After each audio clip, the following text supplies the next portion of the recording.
Sunday Night Production. La bonne santé repose sur le sommeil, c'est vraiment à la base de tout, c'est le pilier. Voilà, si on n'a pas un bon sommeil, on ne pourra pas avoir une bonne santé. Excepté ceux qui peuvent subir certains problèmes de santé, connaissent ces érections en moyenne 3 à 5 fois par nuit et ça peut durer entre 15 et 40 minutes quand même. C'est vrai qu'on voit de plus en plus de vidéos, notamment dans le domaine du développement personnel, qui nous recommandent de tous se lever à 5 heures du matin en disant que voilà, c'est vraiment là où on est le plus productif et c'est... Il doit respecter son rythme circadien. Avant de penser quantité, l'athlète, avec son sommeil comme son entraînement, doit penser qualité.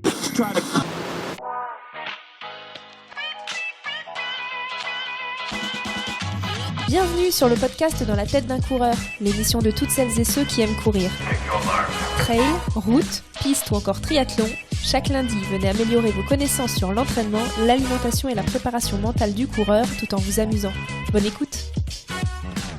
Bonjour à toutes, bonjour à tous. Nous vous souhaitons la bienvenue dans le podcast Dans la tête d'un coureur, l'émission. Et aujourd'hui, nous vous proposons un dossier spécial qui, nous en sommes sûrs, intéressera énormément de coureuses et de coureurs puisque nous allons parler du sommeil en course à pied. A-t-on vraiment besoin de beaucoup dormir quand on est un runner? Quel est le rôle du sommeil dans la performance? Comment optimiser ces périodes de repos pour en tirer un maximum de bénéfices? Autant de questions que nous allons soulever et traiter dans les moindres détails. Mais avant de rentrer dans le vif du sujet, j'aimerais accueillir la personne qui va nous aider à y voir plus clair sur le sommeil. Il est beaucoup plus excitant qu'un double expresso. Il est capable de nous tenir éveillés des nuits entières quand il nous parle de running. Vous l'avez reconnu, évidemment, il s'agit de Fred, co-animateur du podcast et entraîneur du groupe Elite au Stade Français Athlétisme. Fred, comment vas-tu ? Bonjour à toutes, bonjour à tous, bonjour Guillaume. Écoute, ça va très bien et je suis vraiment ravi de te retrouver aujourd'hui pour parler sommeil parce que c'est un élément qu'on croit connaître mais qu'on connaît pas si bien et qui, comme tu le dis très bien, a une importance capitale notamment pour l'athlète. Fred, avant de commencer cette émission, j'aimerais quand même préciser à nos auditeurs et auditrices qu'on va les gâter parce que évidemment le sujet du sommeil c'est quelque chose de particulièrement vaste et de passionnant, d'autant plus qu'on peut lire pas mal de fausses informations à son sujet ou des choses qui datent d'un autre temps et qui ont été complètement obsolètes aujourd'hui avec l'avancée de la science et des études. Du coup, nous avons décidé tous les deux de dédier non pas un mais 2 épisodes spéciaux autour de cette thématique, histoire de donner aux gens toutes les informations importantes à savoir sur cette étape hautement stratégique dans le sport qu'est le sommeil. Fred, je te propose donc qu'on s'intéresse en première partie de ce dossier au mécanisme du sommeil avec ces questions. Pourquoi est-ce qu'on dort? Quelles sont les différentes phases de sommeil et leur utilité? Combien de temps doit-on vraiment dormir quand on est un sportif? Et quelles sont les erreurs à éviter pour pas nuire à la qualité de son sommeil? Puis, dans un autre épisode, en seconde partie, on s'intéressera plus particulièrement au métabolisme, à l'optimisation de nos phases de repos, à la récupération. On va s'intéresser aussi aux enjeux autour de la sieste qui, on entend beaucoup de choses sur la sieste en course à pied, donc on va traiter ça de manière plus spécifique. Et bien sûr, tu nous donneras tous tes conseils pour améliorer la qualité de notre sommeil. Est-ce que ça te va, Fred, si on fonctionne comme ça en 2 parties ? Écoute, moi ça me va parfaitement et je pense que c'était absolument nécessaire parce que comme on le disait, les connaissances sur le sommeil étaient jusqu'à une époque récente encore assez succinctes parce qu'il y avait des problèmes méthodologiques et technologiques pour vraiment étudier cette phase si importante de notre vie. Et du coup, quand on a avancé, on a vu qu'il y avait beaucoup de recherches qui avaient été faites et pour bien balayer l'ensemble du sujet, on était je dirais obligé par les faits et la connaissance à transmettre à devoir couper cet épisode en 2 afin d'apporter le maximum d'informations utiles. Effectivement, Fred, il y a un enjeu pédagogique aussi derrière ça, parce que l'idée, c'est pas de faire un épisode qui dure 2h30 et puis vous allez avoir des difficultés à retenir toutes les informations importantes, parce qu'il faut que ça reste aussi digeste, même quand on a une bonne qualité de sommeil, parce que vous allez voir que la mémorisation, ça passe aussi par le sommeil, mais ça, on va en parler tout à l'heure. Voilà, l'idée, c'est de pouvoir avoir un sujet de fond, mais de le diviser en plusieurs parties pour qu'il soit le plus audible et que vous reteniez vraiment les éléments clés importants et que les informations ne soient pas noyées dans un seul contenu. Donc dites-nous si ça vous va qu'on fonctionne comme ça. Peut-être que dans d'autres sujets, on va aussi être amené à faire plusieurs parties. On pense que ça peut être une bonne solution pédagogique. Fred, sinon, pour en revenir un peu au sujet du jour, on dit que le sommeil est vraiment fondamental, en particulier quand on est un sportif. Parce que non seulement il nous permet évidemment de recharger nos batteries, mais aussi il nous permettrait d'assimiler les séances d'entraînement. Et ça, c'est très important si on veut progresser. Alors ça, c'est pour la théorie, mais est-ce qu'en pratique, le sommeil est vraiment si incontournable que ça? Évidemment, on se doute tous qu'il est très important, mais est-ce que c'est si stratégique ou est-ce qu'on n'en ferait pas peut-être aussi un petit peu trop quand on parle de sommeil?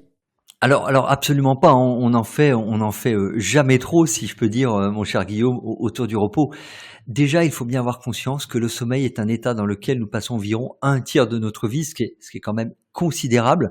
Il fait partie des fonctions vitales de l'organisme, comme la respiration, la digestion ou encore notre système immunitaire. Alors, on dit souvent que la bonne santé repose sur 3 piliers. Le premier pilier, notre hygiène alimentaire. Le deuxième pilier, l'exercice physique. Et le troisième pilier serait ce fameux sommeil. Moi, je pense que c'est en partie faux, parce qu'en effet, beaucoup de spécialistes, et là, on peut citer notamment Matthew Walker, un scientifique anglais spécialisé en neurosciences, eh bien, ces spécialistes pensent que le sommeil est bien plus qu'un pilier, c'est un fondateur même sur lequel reposent les 2 autres piliers. Il faut bien comprendre que le sommeil garantit non seulement le bon fonctionnement de nos organes vitaux, mais il est aussi indispensable au maintien de nos fonctions d'apprentissage, de mémorisation et d'adaptation à notre environnement, donc très concrètement toutes les fonctions cognitives. Donc sans sommeil, on ne pourrait tout simplement pas vivre. Et c'est bien ça qu'il faut comprendre et on va dire intégrer dans un premier temps. Alors c'est très intéressant ce que tu me dis Fred, mais c'est aussi un peu inquiétant. Je m'explique, tu n'es pas sans savoir que dans nos sociétés modernes, on est de plus en plus nombreux, hélas, à moins bien dormir. D'ailleurs, c'est pas moi qui le dis, c'est les études qui l'ont démontré. Depuis un quart de siècle, la qualité du sommeil des Français se dégrade sérieusement. Il y a même une étude qui a été réalisée en 2021, donc très récente, par l'IFOP, qui révèle que 67% des Français ont déclaré avoir eu des problèmes de sommeil durant les 8 derniers jours. Et malheureusement, ça touche encore plus les femmes et les jeunes.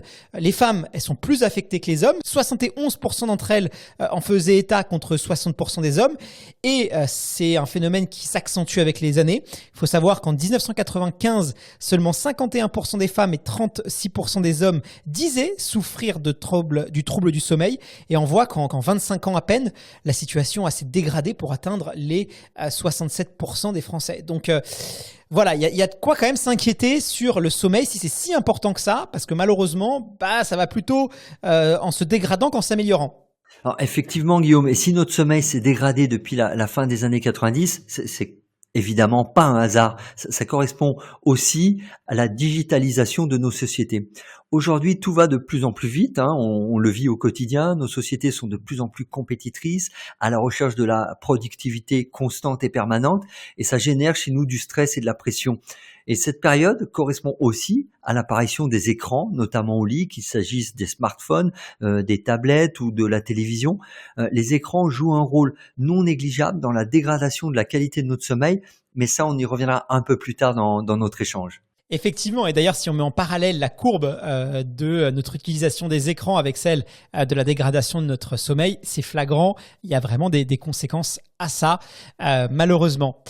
Fred, je te propose qu'on rentre dans l'émission. Je vais te poser une question qui peut-être est un petit peu, je vais pas dire stupide, mais qui peut paraître simpliste, mais ça me semble important de commencer par ça. Pourquoi est-ce qu'on a besoin de dormir vraiment ? Alors ça, c'est une vaste question et finalement, aussi bête que cela puisse paraître, t'y répondre simplement est assez difficile. Mais je vais quand même essayer de te répondre de manière très simple. Du coup, je te dirais que le sommeil régénère l'énergie que nous utilisons lors de notre réveil tout au long de la journée. Et tu imagines bien que quand on est coureur, eh bien l'énergie, on en dépense. Très concrètement, le sommeil nous permet notamment de restaurer nos stocks d'énergie, de renforcer notre système immunitaire, de consolider notre mémoire et nos acquis, c'est le fait d'apprendre et de retenir une information, cela est lié à un bon sommeil, à un sommeil de qualité, et le sommeil nous permet également aussi de mettre au repos notre système cardiovasculaire. On estime aussi que le sommeil permet d'épargner environ 15% de notre consommation d'énergie d'une journée par rapport à une personne assise et non endormie. C'est pas du tout négligeable, hein. Si chacun d'entre nous faisait des économies de l'ordre de 15% sur ses dépenses de foyer, elle verrait exactement la différence. Imaginez cette proportion appliquée au corps et vous comprendrez l'importance que ça a.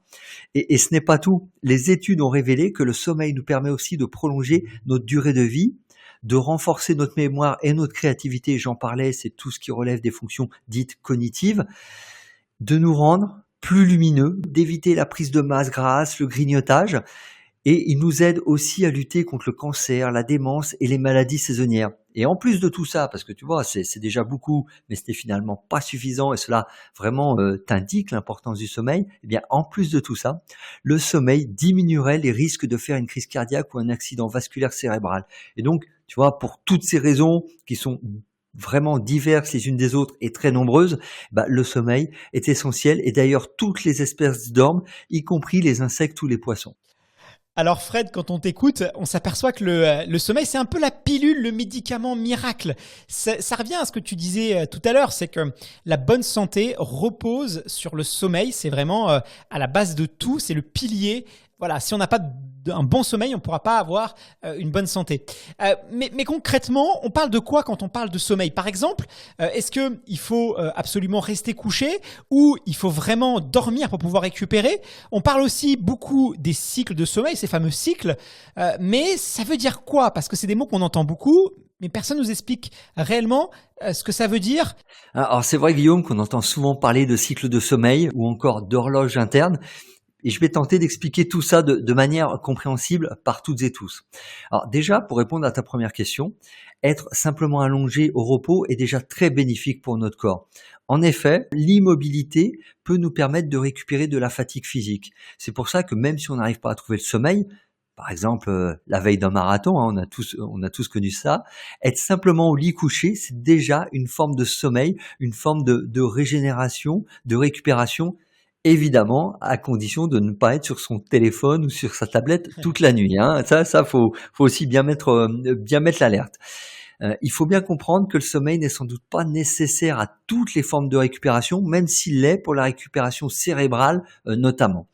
Concernant le fonctionnement des cycles de sommeil, il faut bien comprendre que pendant que nous dormons, le cerveau suit un schéma bien distinct suivant le moment du sommeil. Pendant certaines phases, les yeux sont en mouvement, ils se déplacent d'un côté à l'autre furtivement, les ondes cérébrales sont alors actives presque comme en état d'éveil.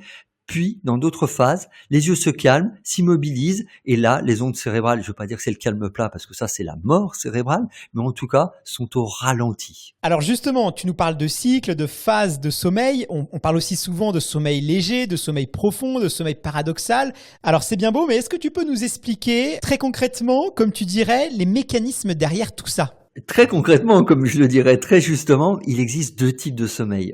Il y a le sommeil lent et le sommeil dit paradoxal. Alors, tout d'abord, le sommeil lent qui se traduit en deux étapes, le lent léger et le lent profond. Hein. Tu vois, c'est vraiment très technique. C'est pas aussi simple qu'on le pense, et c'est pour ça que voilà, on prend le temps de détailler. Et je vais essayer d'être le plus simple possible. Donc, la première partie du sommeil lent, le sommeil lent léger, correspond au stade dit N1 et N2. L'activité du cerveau se ralentit peu à peu. À l'endormissement, c'est-à-dire en stade 1, le dormeur est réveillé par le moindre bruit. Il ne se perçoit pas alors comme ayant dormi ou vaguement somnolent. Ensuite, le sommeil lent profond, qui correspond au stade N3. Là, à ce moment-là, le ralentissement de l'activité cérébrale s'amplifie. Et plus l'activité cérébrale est ralentie, plus le dormeur descend dans un état d'où il est difficile de le réveiller parce que son cerveau est de plus en plus insensible aux stimulations extérieures comme de son propre corps. Il faut bien comprendre qu'en sommeil profond, il sera difficile de réveiller une personne. En sommeil lent, on observe un ralentissement progressif des fonctions neurovégétatives avec l'approfondissement du sommeil et le ralentissement de l'activité cérébrale. Je vois bien de quel état il s'agit. C'est un peu l'état quand on voit qu'on commence à partir doucement. Et du coup, le sommeil paradoxal, c'est beaucoup plus profond que ça, j'imagine. Alors en fait, le sommeil paradoxal, c'est l'état dans lequel le dormeur est difficile à réveiller, très justement. Son tonus musculaire est quasiment aboli, quasiment nul, alors que son cerveau est aussi actif qu'en stade N1. Et on reconnaît du coup le sommeil paradoxal également à la présence de salves de mouvements des yeux appelés les mouvements oculaires rapides. Les anglo-saxons appellent d'ailleurs le sommeil paradoxal sommeil à mouvement oculaire rapide, REM pour Rapid Eye Movement Sleep. Là, c'est avec mon fabuleux accent anglais que tout le monde reconnaîtra. Et du coup, en sommeil paradoxal, le tonus des muscles disparaît complètement, mais on observe cependant de très brèves contractions, voire de petits mouvements des extrémités.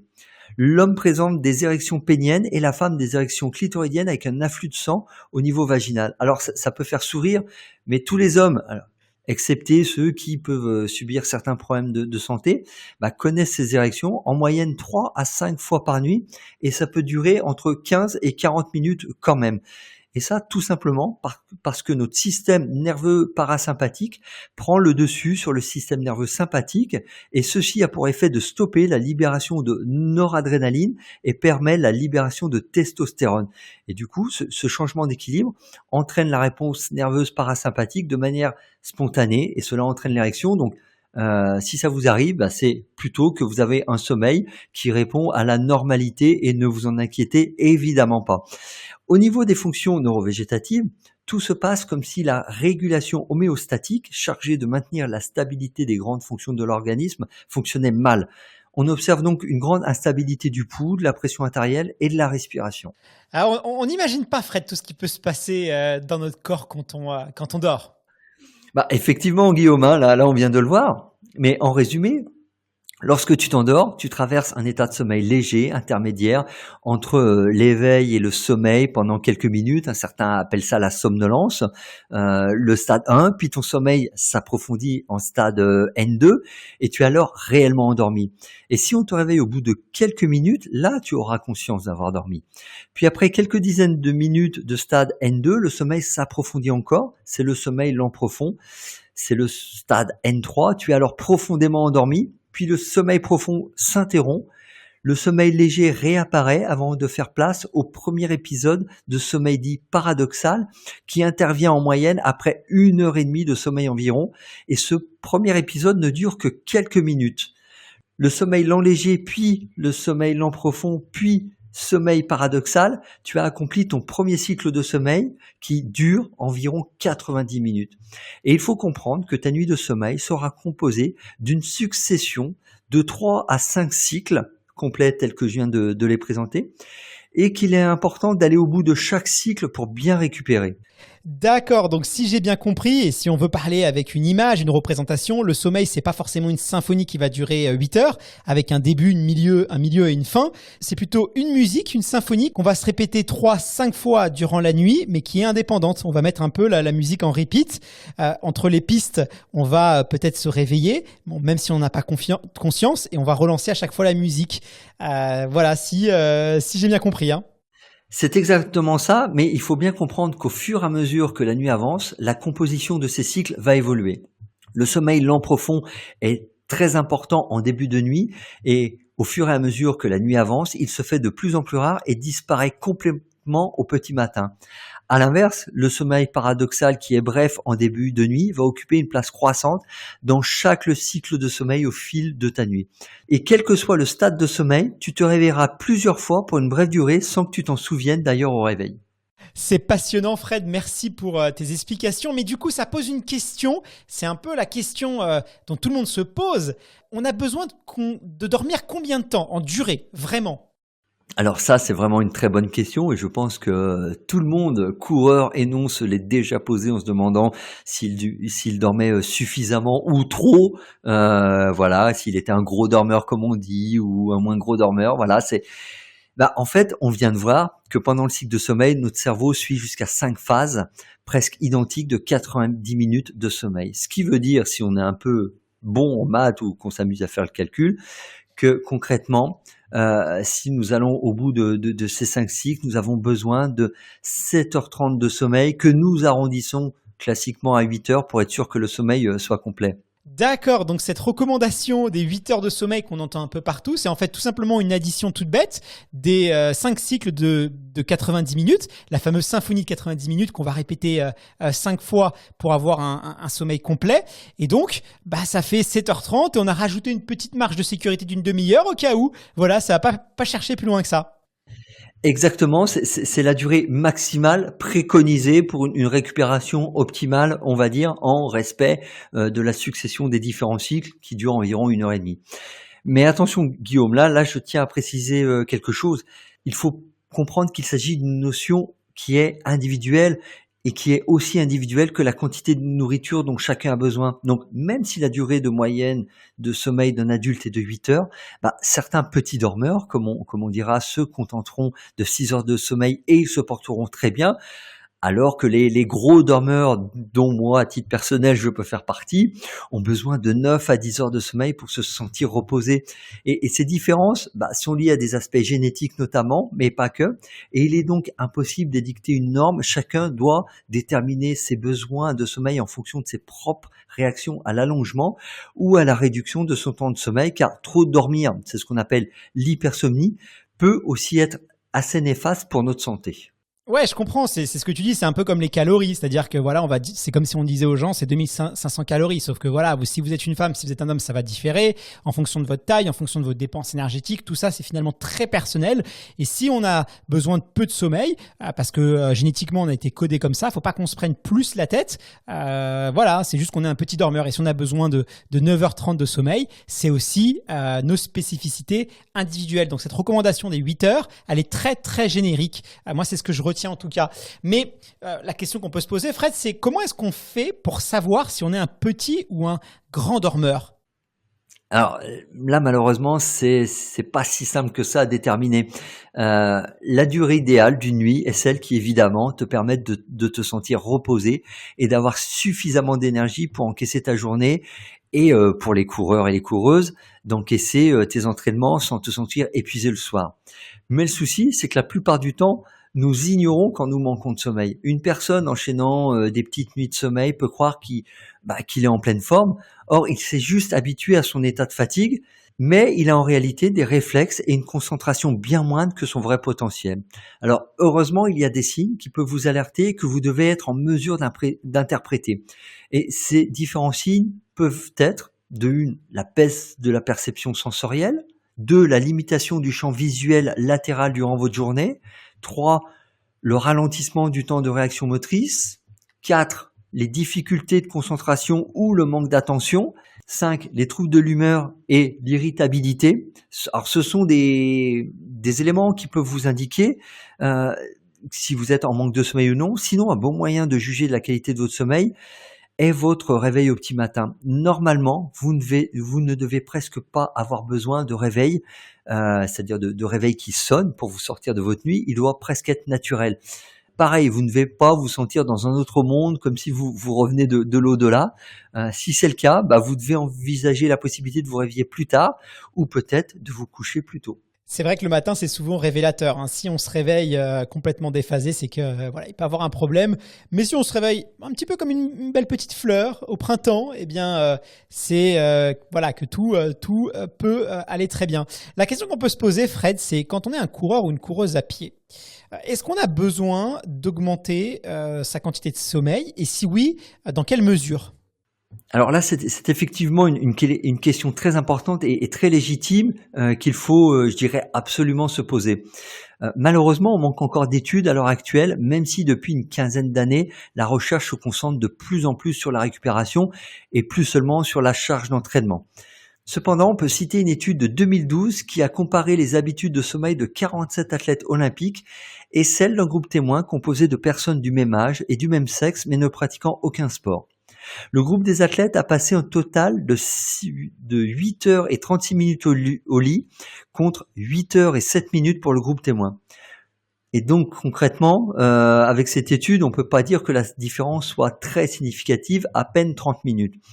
Mais une chose est sûre, plus que la durée, qui au final reste très personnelle et en fonction de chacun, c'est la qualité du sommeil est essentielle pour l'athlète. En effet, pour que le sommeil soit le plus réparateur possible, notre sommeil doit être de la meilleure qualité possible. C'est évident, mais ça veut dire avoir une nuit calme, avec un bon matelas, des bons oreillers, pas d'écran, on en a déjà parlé, et surtout, et c'est peut-être le plus important, il doit respecter son rythme circadien. Avant de penser quantité, l'athlète, avec son sommeil comme son entraînement, doit penser qualité. D'accord, donc l'une des priorités des sportifs, c'est pas forcément que d'augmenter sa quantité de sommeil, mais aussi la qualité de sommeil. Ça me fait penser aux cyclistes du Tour de France. Alors c'est des sports d'endurance, on sait qu'un Tour de France c'est extrêmement éprouvant pour les organismes, et du coup eux ils se déplacent maintenant avec leur matelas. Chaque coureur a son propre matelas, son propre oreiller, parce que si vous allez à travers la France dans une quinzaine d'hôtels et que vous avez 15 matelas différents, il y en a des mous, il y en a des durs, des machins, des ci, des ça, forcément votre sommeil il est pas optimisé, et ça c'est des avancées notamment dans les équipes cyclistes professionnelles qui ont bien pris conscience de ça, et du coup qui recréent le même environnement de sommeil pour les coureurs, et ils se concentrent vraiment sur la qualité plutôt que la quantité. Ça coïncide. Tu nous parles de rythme circadien. Tu dis que toi c'est vraiment le plus important pour les coureurs, c'est respecter son rythme circadien. Concrètement, ça veut dire quoi ce truc-là? Alors le rythme circadien est en quelque sorte l'horloge interne du corps humain, on en a parlé. Il s'agit d'un rythme biologique intégré, si on peut dire, prenant la forme d'un cycle d'environ 24 heures et régissant certains processus physiologiques comme le sommeil et l'alimentation. Le rythme circadien est défini par une hormone du nom de mélatonine. Quand celle-ci augmente, notre envie de dormir augmente, et le rythme de chaque personne est ainsi différent. C'est pourquoi nous parlons de personnes couches tôt, des couches tard. Donc, chez certains coureurs, le pic de mélatonine intervient tôt le soir, puis diminue tôt à l'aube. On estime, par exemple, que les couches tôt représentent 40% de la population.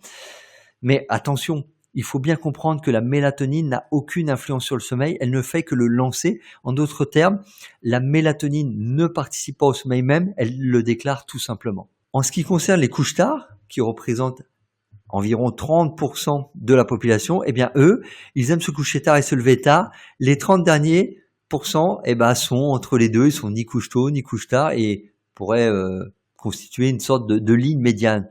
Et si tu ne respectes pas ton rythme naturel, ton sommeil ne sera pas optimisé.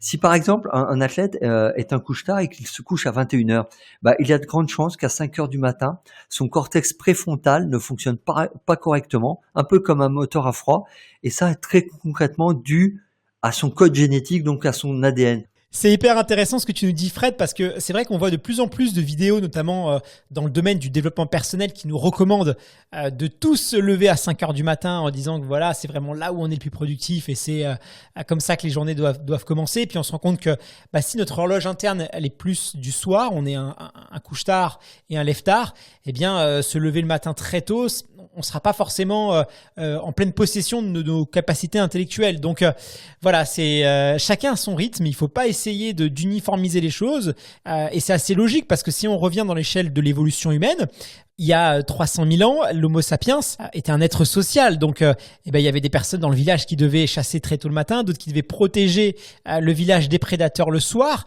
Donc, on est complémentaires les uns des autres. Et cette notion de complémentarité, il faut en avoir conscience parce qu'il faut respecter ce pourquoi finalement, génétiquement, on a été programmé. Sinon, Fred, tu nous l'as dit, la mélatonine, elle est soumise à des éléments extérieurs, l'âge, notre ADN, mais aussi le soleil.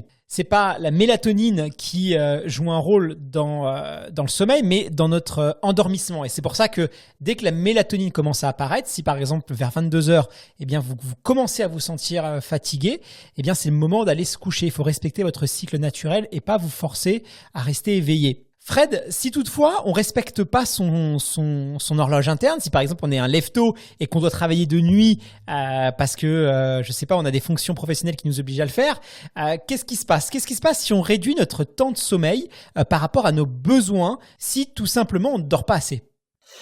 Alors, si cette restriction est ponctuelle et modérée, les conséquences, très sincèrement, seront limitées. En revanche, si tu réduis ton temps de sommeil, par exemple, à 6 heures, alors que ton besoin personnel est de 8 à 9 heures de sommeil, Eh bien, je peux te garantir qu'en 2 semaines, cela va provoquer chez toi des altérations de tes performances et augmenter ton risque de blessure. Par exemple, pour ce qui concerne la course à pied. Il faut bien comprendre que le manque de sommeil, même léger, est néfaste pour notre organisme. Par exemple, il suffit d'enchaîner 10 jours à 6 heures de sommeil par nuit pour avoir des performances qui sont autant réduites qu'après 24 heures sans dormir. Et évidemment que quand je dis 6 heures de sommeil, ça serait pour une personne qui aurait besoin de 8 à 9 heures. Ouais, je suis surpris par la dette de sommeil qui peut très vite s'accumuler parce que c'est vrai que quand on fait une nuit blanche, eh bien, on va se rendre compte des effets néfastes sur notre corps. On va se sentir très mal. Ça va être un état compliqué. La journée va être compliquée à tenir. Mais tu nous dis que si finalement on dort que 1 heure, 2 heures en moins par rapport à nos besoins, au bout de 7-10 jours, ça va être les mêmes conséquences pour notre organisme qu'une nuit blanche en entière. C'est vrai que des fois, avec le travail, on peut être un peu sous pression, on peut avoir du stress et ça va assez vite, une semaine où on dort mal. Donc il faut être très vigilant par rapport à ça. Une nuit, 2 nuits où on dort pas, c'est pas grave. C'est le fait de cumuler ces jours-là qui va devenir problématique. Fred, on n'a pas encore parlé d'un élément. Alors, c'est peut-être un petit peu éloigné de la course à pied. Je sais pas, peut-être pas. C'est toi qui vas nous le dire. Ce sont les rêves. Moi, j'aimerais quand même bien savoir quel est le rôle de nos rêves et surtout, est-ce qu'ils ont un sens? Parce que moi, je rêve toujours quelque chose. Alors, tout le temps avant une compétition, donc le samedi soir, parce que les compétitions, c'est souvent le dimanche, et ben, je rêve que je loupe le départ. C'est quasiment systématique. À chaque fois, je rêve, voilà, j'arrive en retard et on me dit que les coureurs sont déjà partis. Et donc, bah, je peux que rentrer chez moi. Alors, c'est jamais très agréable. Ça, je peux te le garantir. Alors les rêves sont très personnels, certains sont très agréables et on aimerait y rester beaucoup plus longtemps, d'autres totalement désagréables, voire de véritables cauchemars et on aimerait en sortir très rapidement. Et bien que il y ait tout un tas de théories ou d'interprétations qui peuvent circuler, eh bien encore aujourd'hui, on ne connaît pas exactement la fonction des rêves, très sincèrement. Nous savons que quand nous commençons à rêver, 4 régions principales du cerveau s'activent.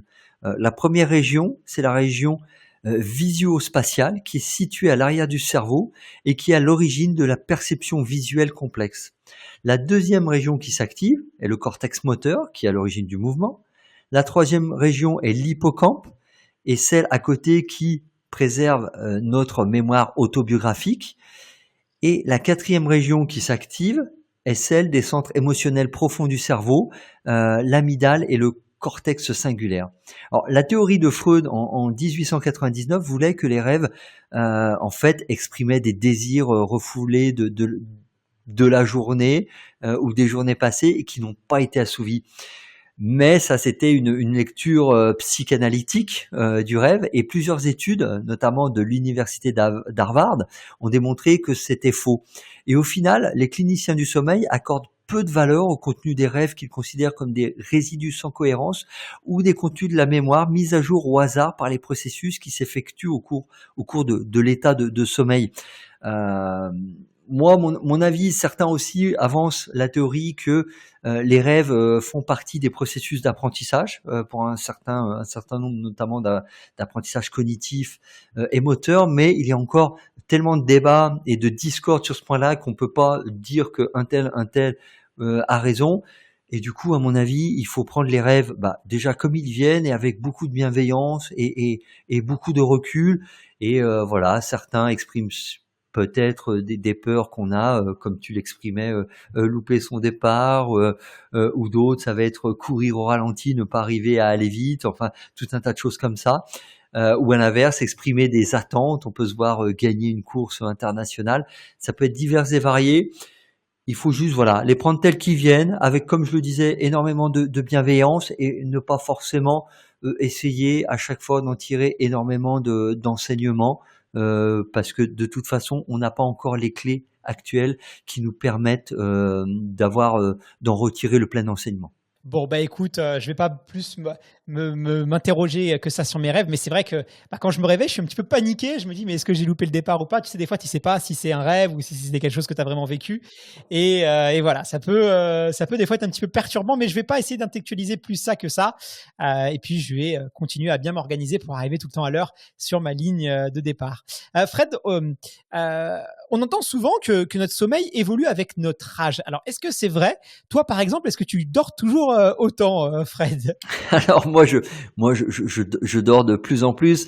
Blague à part, oui, c'est exact. Et je pense que si on regarde nous-mêmes notre évolution ou la vie autour de nous, on voit que le sommeil évolue sans cesse depuis la naissance jusqu'au grand âge. Je vais prendre un exemple, hein, les parents, les gens qui sont parents parmi nos auditeurs et nos auditrices, généralement on a un âge où on apprécie la sieste. On voit que nos enfants à certaines périodes de leur vie aiment la sieste. Et quand ils grandissent, qu'ils deviennent ados, la sieste c'est l'ennemi absolu, comme le sommeil d'une manière générale. Donc oui, mais très concrètement, pour revenir un peu aux origines, quand on est encore dans le ventre de la mère, on dort beaucoup. C'est même la période où nous dormons le plus de toute notre existence. À savoir que contrairement à ce qu'on pourrait penser, quand le bébé bouge dans le ventre de sa mère, en fait, il est en sommeil paradoxal.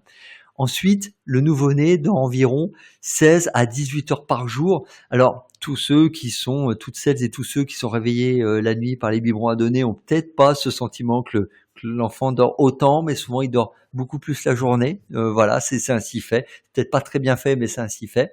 Et la durée du sommeil va diminuer rapidement dans les premières années de la vie, puis plus lentement.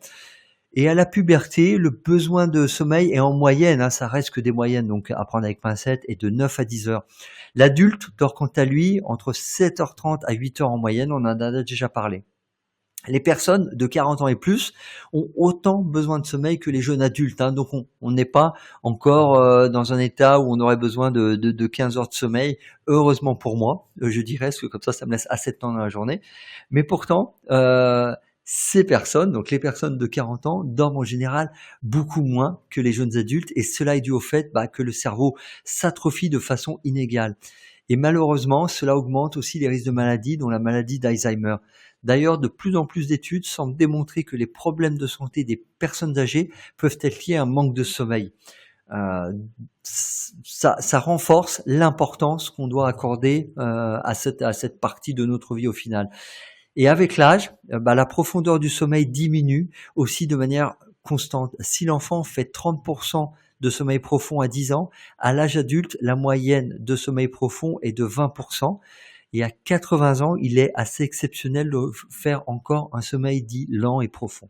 Hyper intéressant, et c'est vrai qu'on peut le constater autour de nous, plus on est jeune, plus on dort. Mais intéressant cette étude qui met en corrélation les maladies des personnes plus âgées avec le manque de sommeil, parce que c'est vrai que les personnes âgées dorment très très peu, parce qu'il y a une détérioration de leur cerveau, et que c'est la région du cerveau, la première région du cerveau qui est touchée, c'est celle qui contrôle le sommeil, donc ça dérègle un petit peu tout. Et donc il faut garder en tête que même si on vieillit, on a tout autant besoin de sommeil que quand on est un jeune adulte. Moi, c'est ce que je retiens en tout cas de ce que tu nous as dit, Fred. Si on veut pas nuire à la qualité de son sommeil, j'ai dit tout à l'heure que tu allais nous présenter un peu tes recommandations, des erreurs à éviter. Et je crois d'ailleurs que tu as beaucoup de choses à partager avec nous, Fred. Effectivement, Guillaume, pour essayer d'être le plus complet, mais aussi le plus compréhensible possible, je te fais 6 points. Tout d'abord, l'alimentation avant le coucher joue un rôle important. Ça semble bête à dire, mais des fois il faut savoir répéter les choses bêtes lorsqu'elles sont vraies. Il faut manger léger, pas trop gras, éviter l'alcool parce que c'est un excitant, aucun jugement sur la consommation d'alcool autre que ça à mon niveau, qui sont excitants et qui font aussi monter la température du corps.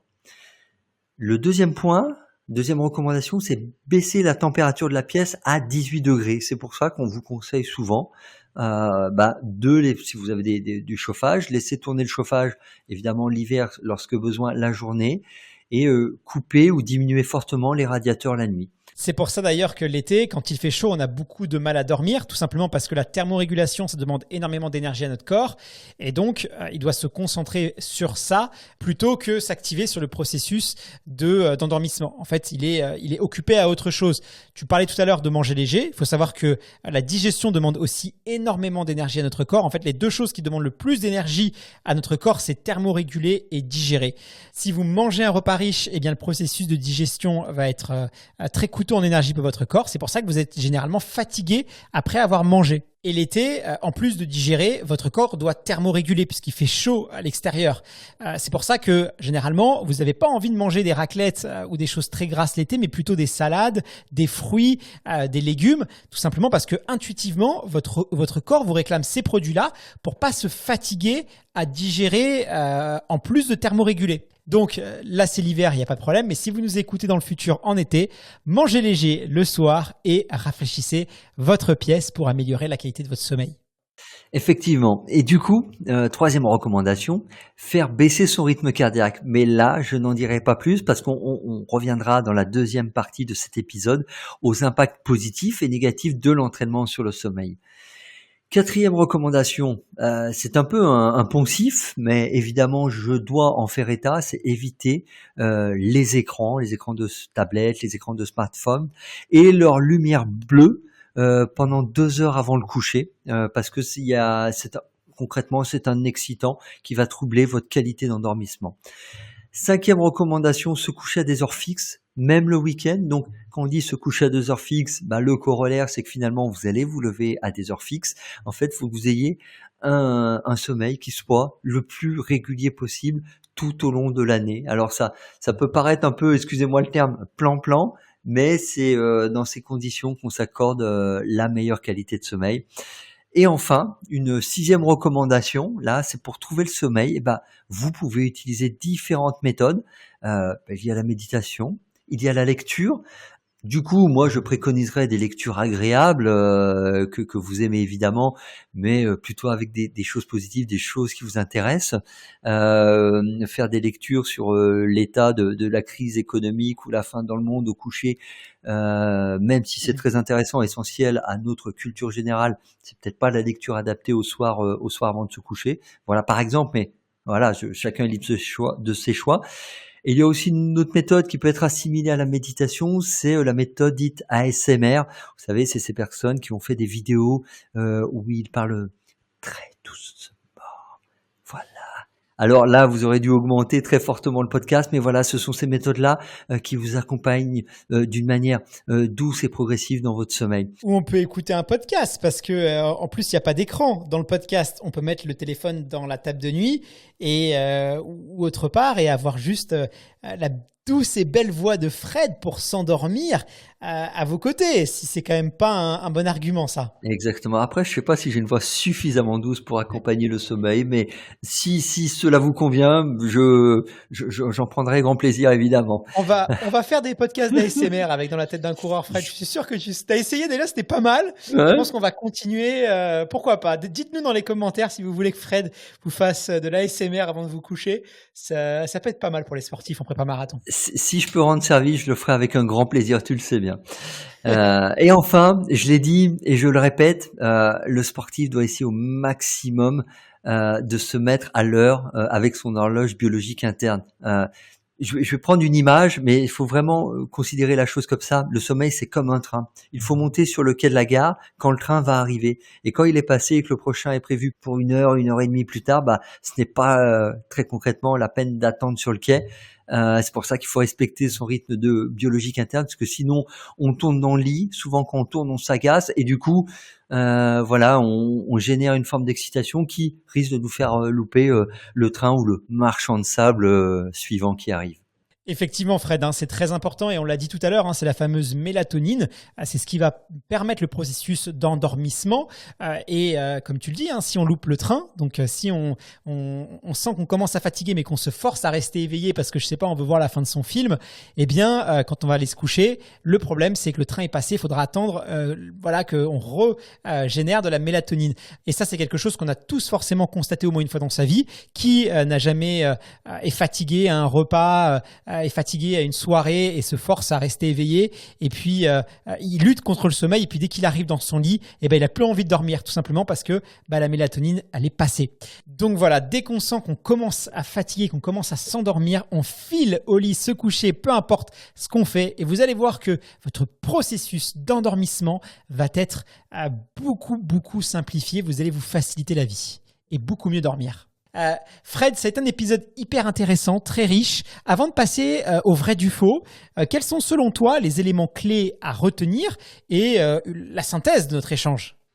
Alors, très concrètement, hein, au-delà des recommandations que j'ai données, que je vous propose, hein, qui sont pas des injonctions évidemment, ce qu'il faut bien déjà comprendre, c'est que le sommeil fait partie intégrante de votre vie et de vos besoins, et il n'est évidemment pas à négliger.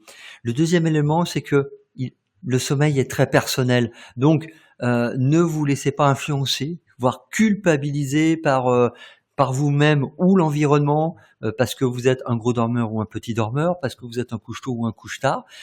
Soyez simplement à l'écoute de vos besoins et respectez-les. Et si autour de vous on le comprend pas forcément, c'est pas du tout grave. Le principal, c'est de vous, je dirais, vous adapter à vous-même et pas aux autres, très concrètement. Merci infiniment, Fred. Écoute, je te propose qu'on passe à notre rubrique vrai du faux. Est-ce que ça te va? Ça me va très bien et j'espère que je vais avoir les bonnes réponses surtout. C'est parti. Ça, c'est vrai, ça. Non, c'est faux. C'est pas ça, c'est que c'est n'importe quoi. En vrai, la vérité, la vraie vérité. C'est faux. C'est vrai ou c'est faux, ça? Franchement. Ouais, c'est pas faux. La rubrique du vrai du faux. Chaque mois, on vous demande si vous avez des idées reçues, des fake news qu'on peut entendre un peu partout dans le monde de la course à pied. Fake news. Fake news. Et Fred nous dit si elles sont vraies ou si elles sont fausses. Tiens, une question qui nous est posée par Laure FTN. Les heures de sommeil avant minuit comptent double. Est-ce que c'est vrai ou est-ce que c'est faux? C'est faux. Très concrètement, c'est de la fake news, pour reprendre l'expression désormais consacrée. En fait, en réalité, ce sont les 3 ou 4 premières heures qui sont les plus importantes, car il s'agit du sommeil le plus récupérateur. D'accord, donc ça sert à rien de se prendre la tête si on se couche après minuit ou si on travaille de nuit. Si on a un sommeil de qualité et qu'on respecte ces cycles de sommeil, il n'y a pas de raison de s'inquiéter plus que ça. Exactement. Fred, le sexe avant une compétition, le sexe généralement ça a lieu la nuit, je pense que c'est pour ça qu'on nous l'a proposé dans cette question-là. Est-ce que le sexe avant la compétition sportive, c'est nocif à la performance? En plus, tu nous as expliqué tout à l'heure qu'on pouvait avoir des érections nocturnes, il fallait pas s'en inquiéter, c'est tout à fait normal, et les hommes et les femmes d'ailleurs sont concernés. Est-ce que si on est dans un état un peu second avant une compétition, est-ce que ça peut faire baisser notre performance? On entend souvent ça aussi. Alors là, du coup, pour répondre oui ou non, je me rapporterai au sujet du jour qui est le sommeil. Si votre appétit, votre envie de sexe fait que cela prend beaucoup sur votre nuit de sommeil et qu'au lieu de dormir vos 7-8 heures, vous passez les 7-8 heures à faire des câlins avec votre partenaire, oui, on pourra dire que le sexe est nocif à votre performance, notamment la veille ou l'avant-veille d'une compétition. Maintenant, si c'est juste le fait de faire un petit câlin, de se rendormir ou d'avoir le petit câlin de réveil ou de coucher, parce que c'est comme le sommeil, il y en a qui sont plutôt du matin, plutôt du soir, certains plutôt de la pleine nuit, d'autres en pleine journée. Cela ne va pas forcément nuire à votre performance avant une compétition. Je dirais très, très, très sincèrement que tout est affaire de mesure, comme je le disais. Et effectivement, si vous vous lancez dans un grand débat de très intense de plusieurs heures, effectivement, ça aura un impact. Si c'est le câlin, on va dire, plus traditionnel et classique, très concrètement, non, il y aura pas vraiment d'impact sur votre performance sportive. Donc c'est plutôt le fait que forcément on va faire monter notre rythme cardiaque, on va faire monter la température aussi, on va peut-être aussi pas dormir, et c'est ça qui va un peu nuire à la qualité du sommeil. Mais ce qu'on peut entendre par rapport à la baisse de testostérone notamment, ça c'est pas une réalité, quoi. Pas du tout. Très concrètement, pas du tout, puisque voilà, c'est l'hormone, de façon que vous, entre guillemets, que vous passiez à l'action ou pas, le surplus de production hormonale aura été créé notamment. Donc sur ce niveau-là, il n'y aura pas de grands changements, que vous ayez cette activité sexuelle ou non. Les trackers de sommeil ne sont pas fiables. Est-ce que c'est vrai ou est-ce que c'est faux? Les trackers de sommeil, tu sais, c'est toutes ces montres, ces bracelets connectés qui font de plus en plus fureur auprès des coureurs et des coureuses à pied, mais pas seulement d'ailleurs. Même les sédentaires les utilisent de plus en plus pour mesurer la qualité de leur sommeil. Est-ce que leurs données sont pertinentes? Ça, c'est une question qui mérite d'être posée. Alors malheureusement non, les trackers de sommeil ne sont pas fiables. Ce qu'il faut comprendre, c'est qu'il existe beaucoup de modèles différents, mais la plupart enregistrent principalement les mouvements du dormeur, de la dormeuse. Les trackers les plus sophistiqués mesurent également les rythmes cardiaques et respiratoires, ce qui là permet d'avoir une analyse plus fine des phases de sommeil. Ces outils, ils peuvent être intéressants pour dresser un état des lieux de son sommeil afin de pouvoir en parler éventuellement avec son médecin. Mais au long cours, ils peuvent devenir de faux amis et renforcer l'insomnie, voire même avoir un impact négatif. Parce que même moi, j'ai déjà entendu un de mes athlètes me dire je regarde mes données de sommeil et c'est vrai que quand je me réveille et que ma montre me dit que j'ai pas bien dormi, ça me met un stress supplémentaire sur la séance ou la compétition que j'ai à accomplir. Donc on voit dans quelle sorte de cycle un peu pervers on peut se mettre. Alors du coup, ce que je lui dis, c'est la veille des grandes compétitions, tu évites de mettre la montre parce que ça évitera d'avoir une angoisse inutile au cas où. Voilà, ce qu'il faut bien comprendre, c'est que les données fournies par ces montres ne sont pas d'une grande fiabilité. Elles ne sont pas comparables à celles collectées dans un centre du sommeil où l'activité cérébrale, l'activité musculaire, le mouvement des yeux et la teneur du sang en oxygène, par exemple, parce que ce sont que quelques données, il y en a bien plus, sont également prises en compte. Donc, ça reste sommaire, ça reste à la rigueur des bonnes indications, mais pas pour en tirer de très grandes conclusions non plus. Bon, on est encore plus proche du gadget que de la vraie analyse de sommeil qu'on peut avoir en clinique. Après, ça pose une question quand même sur la dépendance et sur la data qu'on collecte, parce que le coureur aime de plus en plus collecter beaucoup de data, et c'est normal parce que c'est des informations qui sont intéressantes, mais ça peut avoir des effets pervers. Là, tu l'expliquais que ça peut générer du stress, de l'anxiété. Les données qu'on peut collecter peuvent être aussi fausses. On l'avait vu aussi pour l'épisode sur le rythme cardiaque où tu nous expliquais que le rythme cardiaque pouvait être altéré en fonction de la météo, en fonction des zones électromagnétiques auxquelles on va passer. Donc, il y a plein de choses qui peuvent fausser ces données-là et du coup, peut poser des problèmes. Ça, c'est un sujet qui est hautement intéressant. Le rôle de la technologie, de la data sur les coureurs, est-ce que c'est positif, est-ce que c'est négatif? Et je pense qu'on aura l'occasion d'en parler dans un Iron Café sur la technologie, la data. Est-ce que c'est des vrais amis, des faux amis? Quels sont leurs avantages, leurs inconvénients? Ça sera un bon sujet de Iron Café, je pense. Fred, pour mieux dormir, il faut privilégier les protéines végétales le soir. Ça, c'est quelque chose qu'on entend beaucoup aussi. Est-ce que c'est vrai ou est-ce que c'est faux? Alors déjà, je vais prendre une petite précaution parce que je sais que quand on aborde le sujet d'origine des protéines, on peut avoir affaire à des vrais, on va dire, Dogmatique. voilà, des vraies guerres de clochers ou de gens qui sont très investis dans leur défense on va dire, de leur hygiène de vie. Je ne vais pas répondre sur l'éthique de consommer de la protéine animale ou de la protéine végétale. Ce débat-là n'est en tout cas pas celui que je souhaite aborder. Très concrètement, on n'a pas d'études qui à ce jour peuvent nous dire oui, les protéines animales ne favorisent pas un bon sommeil ou le favorisent, et inversement que les protéines végétales favoriseraient un bon sommeil ou ne le favoriseraient pas. Ce qui est sûr, et on en a parlé, pour avoir un sommeil de qualité, il ne faut pas avoir une digestion trop lourde. On sait que certaines viandes, notamment les viandes rouges et les viandes rouges peu cuites, la viande qu'on pourrait manger saignante, réclament plus d'efforts de digestion. Donc, pour les amateurs d'entrecôte, manger une entrecôte juste avant d'aller au coucher ne sera peut-être pas le meilleur moyen, effectivement, d'avoir un sommeil de qualité. A contrario, les protéines végétales sont classiquement plus facilement assimilables.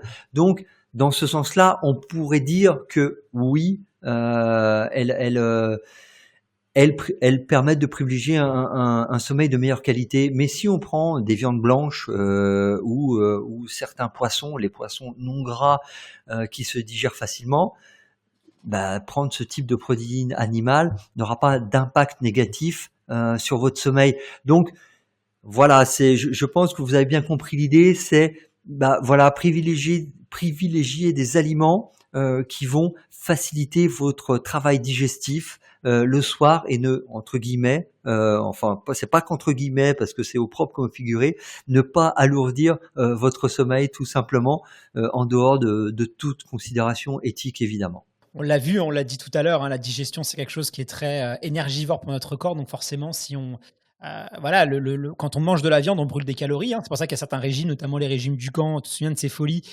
où justement on recommandait aux gens de manger que de la viande. Tout simplement, quand ils vont digérer de la viande, ça demande tellement d'efforts à leur organisme qu'ils vont perdre des calories en digérant cette viande et c'est ce qui va leur faire perdre du poids.